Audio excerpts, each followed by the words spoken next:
ये जो विषय की महिमा, भगवान अगर कामक क्रोध आदि के विषय बन जाते हैं तो कामक क्रोध आदि तारक। तो मैंने लक्ष्मण चैतन्य जी महाभाग का नाम क्यों लिया? इसलिए नाम लिया कि उनके पास पारद के शिवलिंग थे, वो चांदी पा लेते थे, चांदी को आत्मसात कर लेते, भोजन की वृद्धि नहीं होती। पारद की महिमा है। पारद जैसा चंचल पदार्थ मंत्र और महौषधि के योग से, जड़ी बूटी के योग से बांध लिया जाता है। बांध के उसको शिवलिंग का भी रूप दिया जा सकता है। उसमें क्षमता होती है चांदी को निगल जाए, वजन न बढ़े, तो चांदी अलग से न रहे जो पारद में मिल जाए। ऐसा चांदी अलग धातु है, पारद अलग धातु है, लेकिन पारद से यहाँ पारसमणि अलग धातु है, लौहमणि अलग धातु है। जंग आदि कालुष से रहित लोहा, लोहा पारस तो नहीं बन सकता, लेकिन सोना तो बन ही जाता है। यहाँ तो चांदी बिल्कुल पारद ही बन जाती है। इसी प्रकार से भगवद विषयक जब काम होगा, लोक बुद्धि से भी भगवान को भगवान न समझ करके भी, तो स्वरूप वैभव के बल पर भगवान तो निर्गुण हैं। हमारी कामना वहाँ जा कर के क्या होगी? शांत हो जाएगी। मदभक्ता यान्ति माम अपि, सकाम होकर भी हम निष्काम हो जाएंगे। कामना भी हमारे लिए तारक बन जाएगी, क्योंकि कमनीय जिनको हमने चुना और जिनसे हमने कामना की वे तो निर्गुण है ना। इसीलिए बहुत ऊंचा दार्शनिक सिद्धांत। काम अधियस्त्वयि, एक विचित्र बात है। एक संत ने देखा था तो बहुत अच्छा नैष्ठिका ब्रह्मचारी, कौन? अजामिल, बहुत बड़ा तपस्वी था पहले, नैष्ठिका ब्रह्मचारी। एक शराबी को स्त्रियों के साथ खेलते कूदते देखा, मन विकृत हो गया, तो कुपथ पर चल पड़ा। होता है, योगी भोगी बन जाते हैं, भोगी योगी बन जाते हैं। जुआ है, किसी दाव जेबियन में दाव लग जाए, नहीं तो फिसल गए। एक क्षण में भोगी योगी बन जाए, एक क्षण में योगी भोगी बन जाए।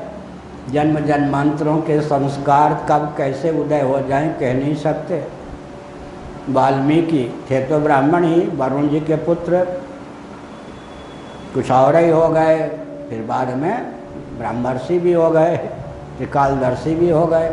बीच का जीवन कुछ विचित्र हो गया। ऐसा ही है। तो हमने क्या संकेत किया? एक संत ने कहा कम से कम बेटे का नाम नारायण तो रख ले, इतनी बात तो मेरी मान ले। क्या लगता है, नामकरण तो करना ही है, बाबा आए हैं तो। मरने बच्चे के प्रति बड़ा राग था। मरने के पूर्व क्षण पूर्व, देहत्याग के पूर्व क्षण में नारायण, भगवान नारायण को नहीं, बेटे की बुद्धि से नारायण शब्द का उच्चारण किया। शरीर छूट गया। यमदूत भी आए, विष्णुदूत भी आए, आगे की कथा तो आई भागवत में।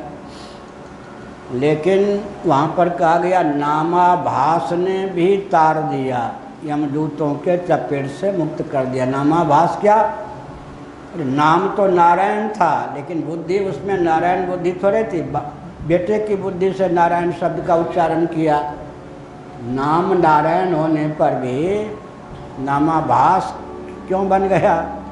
नारायण बुद्धि न होने से नाम एक ही होने पर भी नामाभास बन गया। वृंदावन के रसिक लोग जानते हैं, एक व्यक्ति की पत्नी का नाम राधा था। किसी कारण पत्नी का वियोग हो गया, वो पागल हो गया। राधे राधे राधे राधे करता करता करता करता पुराने रसिक लोग उस पागल का नाम भी बताते हैं। दैव योग से भाग्यवश वृंदावन की सीमा में आ गया। हाँ, वृंदावन की सेवा में भी राधे राधे राधे राधे। अब निवृत्त निकुंजेश्वरी, राधा रानी, विश्वान नंदिनी, सेवा कुंज निधिवन, ये सब पहले तो मर्यादा थी रात्रि में कोई न जाए, भगवान की लीला। आजकल तो सब मर्यादा टूट गई, भौतिकवादी हो गए। तो दिव्य जगत में वो अपनी सहेलियों के साथ थी। चौंक पड़ती जो ही वो पगला अपनी पत्नी का नाम लेता, राधे। सखियाँ कहती बड़ी भोली भाली हो राधे जू, हे राधा रानी आप बहुत भोली भाली हो, आपको नहीं पुकार रहा, ये प्रेम पागल है। ये पगला पत्नी के मर जाने पर पागल होकर इसकी पत्नी का नाम राधा दैव योग से वृंदावन की सीमा में घुस आया। आपको नहीं पुकार रहा है, अपनी पत्नी को पुकार रहा है, पत्नी मर चुकी। अच्छा, फिर वो बोले राधे आर्तस्वर से। फिर राधा रानी चौक पर है। बाद में कहा कि चाहे वो पत्नी को बुला रहा हो, यह नाम तो मेरे नाम है ना, पेटेंट, ये नाम तो मेरा है ना। ऐसे विष्णु दूतों ने क्या कहा, ये नाम किसी का रख लो, वृक्ष का नाम रख लो, किसके नाम पेटेंट है, नारायण के नाम। इसलिए हम आ गए। नामाभास भी तो ये राधा नाम नामाभास हुआ या नहीं, लेकिन राधा रानी प्रकट हो गई उसके सामने। मैं तो दर्शन दिए बिना नहीं रहूँगी। अब उसका कामुक कहाँ रह गया, राधा रानी जी का किंकर हो गया या नहीं। इसीलिए वस्तु शक्ति ज्ञान की अपेक्षा नहीं रखती। अगर भगवत तत्व, भगवान के जो श्री रामकृष्ण आदि अवतार हैं, उनमें किसी में भी प्रीति हो गई, महत्व बुद्धि हो गई, वह अर्थ और अर्थार्थी भक्ति ही क्यों न हो, भगवान का आश्रय ले लिया तो मद्भक्ता यान्ति माम अपि, अर्थात उसके कामना की पूर्ति तो हो ही जाएगी, लेकिन उसके कामना का इतना शोधन होगा कि भगवान का भव काम ना होकर राम काम हो जाएगा, आत्म काम हो जाएगा, अनात्म काम नहीं रह जाएगा। तो विषय महिमा, विषय की महिमा से द्वंद्व जालों से अतीत हो जाएगा। इसीलिए बहुत विचित्र बात है। क्या विचित्र बात है? मुंडक उपनिषद में लिखा, अर्चयेत भूति कामः। श्री जगन्नाथ जी का कोई दर्शन करने जाए, जगन्नाथ जी बोलें ये कोई ज़रूरी है? जगन्नाथ जी बोलें या ना बोलें, अगर उसकी कामना दूसरों को पीड़ित करने की नहीं है तो कामना की पूर्ति हो जाती है। अर्चयेत भूति कामः, बाहर से जिनके पास रोटी का भी कोई प्रबंध ना हो, संग्रह परिग्रह ना हो, जल के लिए मिट्टी का पात्र ही रखते हों, अर्चयेत भूति कामः। अर्थार्थी व्यक्ति भी अगर ऐसे ब्रह्मनिष्ठ तत्वज्ञ मनीषी की समर्चा करता है तो उसके मनोरथ की सिद्धि होती है। अर्चयेत निरंजन के परम साम्य को प्राप्त होता है। निरंजन माने रंजन, रजोगुण आदि से रहित, निरंजन माने निर्गुण परमात्मा।